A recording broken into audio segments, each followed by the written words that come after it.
जैव विकास के बाद है पारिस्थितिकी तंत्र। पारिस्थितिकी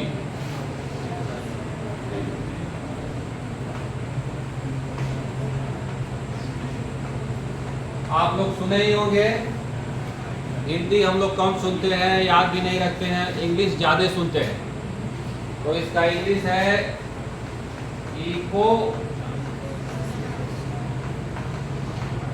इकोसिस्टम।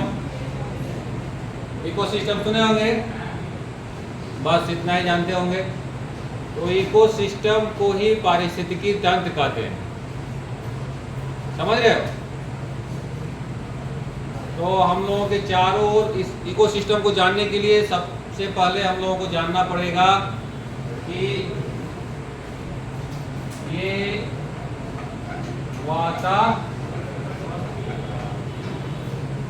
वातावरण, जैसे इसका नाम है वातावरण, इन्वायरमेंट। इन्वायरमेंट किसे कहते हैं? हम लोगों के चारों ओर, मतलब कि ये सब, मतलब फिजिकल प्रेजेंस ऑफ एवरीथिंग, जीवों के तुरंत बाद जो भी चीजें पाई जा रही हैं उसको क्या कहेंगे? वातावरण। वातावरण, वरण मतलब आवरण। आवरण, तो किसका आवरण? जीवों के आसपास जो भी आवरण है उसको वातावरण कहेंगे, इन्वायरमेंट।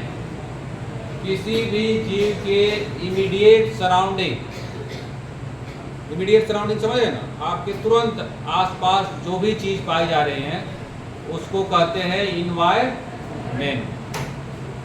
तो इन्वायरमेंट तो बहुत बड़ा है। अगर अर्थ के सेंस में बात किया जाए तो अर्थ से 17 किलोमीटर ऊपर, 17 से 20 किलोमीटर ऊपर तक इन्वायरमेंट फैला हुआ है। और इन्वायरमेंट मतलब कि इन्वायरमेंट मतलब क्या? एक तो गैसों का मिश्रण है, हम लोगों के चारों ओर गैसों का मिश्रण है ना, कि मिक्सिंग ऑफ गैस। आप जानते ही हैं, कार्बन डाइऑक्साइड, ऑक्सीजन। सुनो इधर ध्यान से। कार्बन डाइऑक्साइड, ऑक्सीजन, नाइट्रोजन, जलवाष्प, ये सब गैसें चारों हमारे इन्वायरमेंट में फैली हुई है। उसी की वजह से हम लोग जिंदा हैं। और उसके बाद क्या है?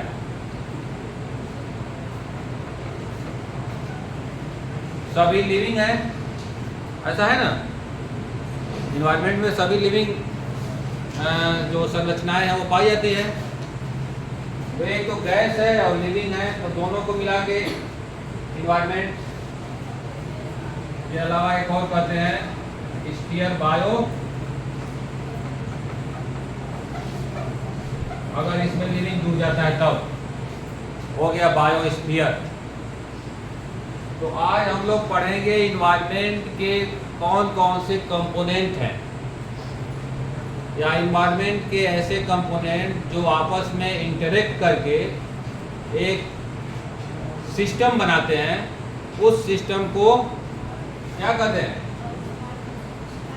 पारिस्थितिकी तंत्र या इकोसिस्टम डायरेक्टली इंटरेक्ट विथ वातावरण। वातावरण में जो आपके चारों ओर चीजें हैं उसी में से कुछ ऐसे चीज है, ऐसा तंत्र है जो स्वतंत्र है, मतलब सस्टेनेबल है, अपने आप में स्वतंत्र है। अब किस लिए स्वतंत्र है? वो सरवाइव करने के लिए, मतलब अपने आप रहने के लिए। स्वतंत्र किस बात में हैं सभी जीव? ऑक्सीजन उनको स्वतंत्र रूप से मिल रही है,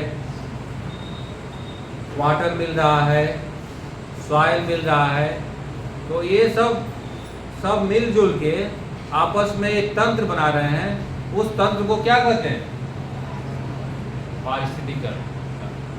आप ऐसे समझ सकते हैं कि इंटरएक्शन, आपसी सामंजस्य। आपसी सामंजस्य किसका? आपसी सामंजस्य किसका? लिविंग एंड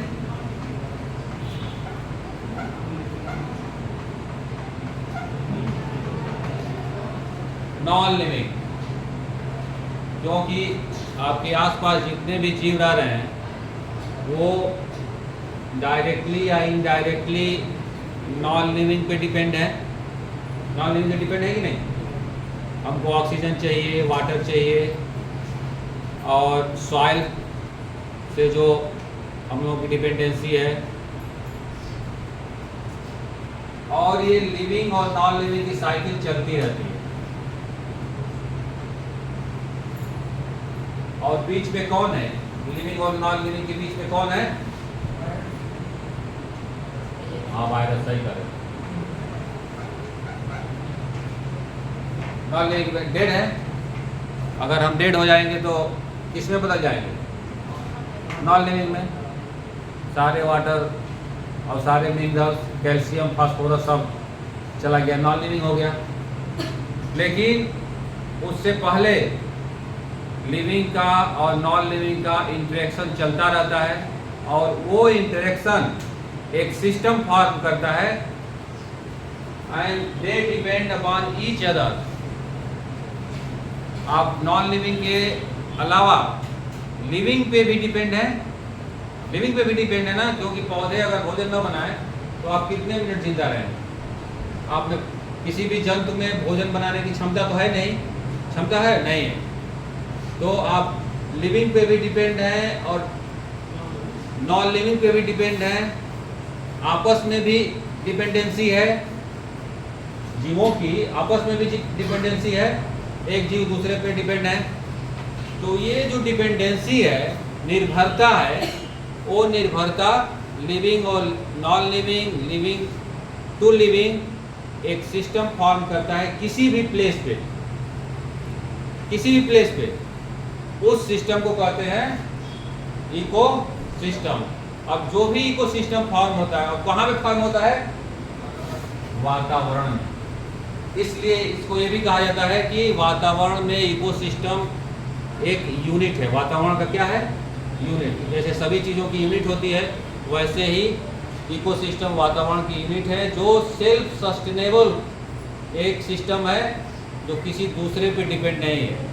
तो वातावरण में बहुत सारे सिस्टम फॉर्म होते हैं। अब जैसे सपोज दैट सिस्टम कैसे आप समझ सकते हैं? जैसे एक पेड़ का इकोसिस्टम। आप एक पेड़ ले लें, पेड़ पे खाना बन रहा है, पेड़ पे बहुत सारे बर्ड्स आती हैं, उस पे बहुत सारे छोटे छोटे कीट पतंगे भी हैं। कीट पतंगे हैं कि नहीं? बहुत छोटे छोटे कीट पतंगे हैं।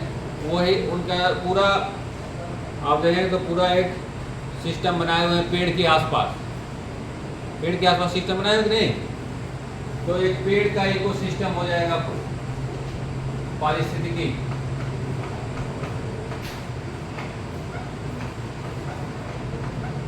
और क्या हो सकता है? एक हो सकता है तालाब का।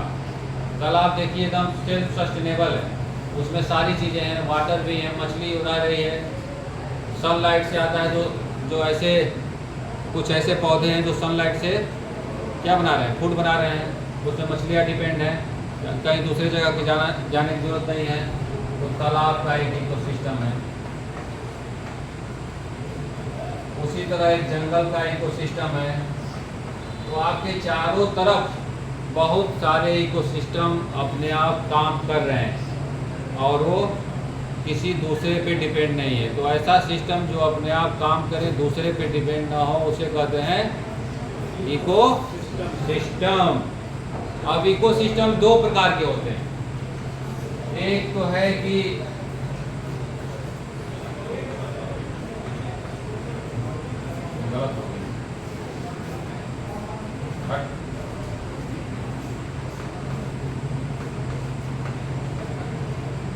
प्राकृतिक, ये तो प्रकृति में अपने आप जो बनता है नेचुरल इकोसिस्टम, और कृत्रिम भी इकोसिस्टम भी है। अपने से आप इकोसिस्टम बना सकते हैं। बताइए कौन सा है?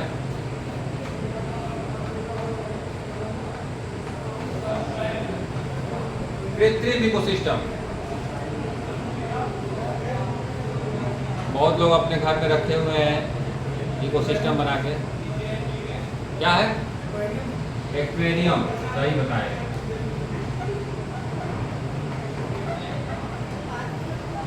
एक्वेरियम एक कृत्रिम इकोसिस्टम है जो मैन मेड कहीं पे बनाया जाता है। बहुत सारे जंगल अपने लगाते हैं उसको, तो उसे कहते हैं बाग, जो अपने डेवलप कराते हैं। तो हो गए कृत्रिम इकोसिस्टम, जो मैन मेड इकोसिस्टम है, मैन अपना बनाता है। और एक हो गया ये प्राकृतिक, जो आपके आसपास बहुत सारे, आप देखिए यहाँ कॉलेज से बाहर निकलिए तो एक वाटर डिपॉजिट है ना, उस वाटर डिपॉजिट में बहुत सारे अंदर मछलियाँ भी हैं, कुछ पौधे भी हैं जो अपना काम कर रहे हैं, वो भी एक प्राकृतिक इकोसिस्टम है। उसी तरफ चारों तरफ सिस्टम काम कर रहे हैं। अब हम लोग देखते हैं कि इकोसिस्टम के कितने कंपोनेंट हैं। इकोसिस्टम के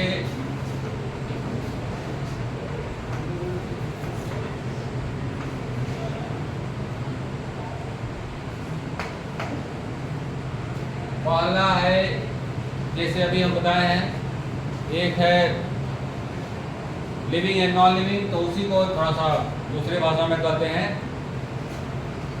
उसी भाषा में बायोटिक। और एक और भाषा है एबायोटिक, ऐसा है ना। अब बायोटिक में यहाँ बायो लगा हुआ है, मतलब सभी लिविंग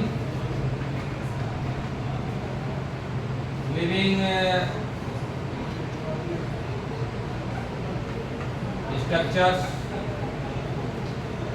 और एबायोटिक में नॉन लिविंग, जैसे वाटर, टेम्परेचर। टेम्परेचर एक बहुत इंपॉर्टेंट फैक्टर है किसी भी इकोसिस्टम में, और वो टेम्परेचर डिसाइड करता है कि इकोसिस्टम कैसे काम करेगा। बिना सनलाइट के कहीं भी एनर्जी का प्रवाह होगा ही नहीं। तो टेम्परेचर, और एक है मिस्टर रेनफॉल, जिसका हम लोग इंतजार कर रहे हैं। जहाँ पे जितना बारिश होगी उस हिसाब से वहाँ पे पौधे होंगे, और उस हिसाब से सिस्टम फॉर्म होगा। और बताओ सॉइल। सॉइल भी एक बहुत बड़ा इसका पार्ट है ये बायोटिक का। और एक है विंड, हवा चल रही है, हवा सब कुछ चाहिए सबको। पंखे की हवा सही नहीं लग रही है, कूलर की हवा खोज रहे हैं, जो कूलर में है वो एसी खोज रहे हैं, लेकिन विंड नहीं है। विंड नेचुरल है, नेचुरल हवा। तो ये सब एबायोटिक फैक्टर हैं इकोसिस्टम के। यही एबायोटिक और बायोटिक फैक्टर आपस में इंटरेक्ट करते हैं, और इंटरेक्शन में ही एक सिस्टम फॉर्म होता है, जिसे कहते हैं इकोसिस्टम। ये हो गया इकोसिस्टम की कहानी। ज़्यादा नहीं पढ़ना है।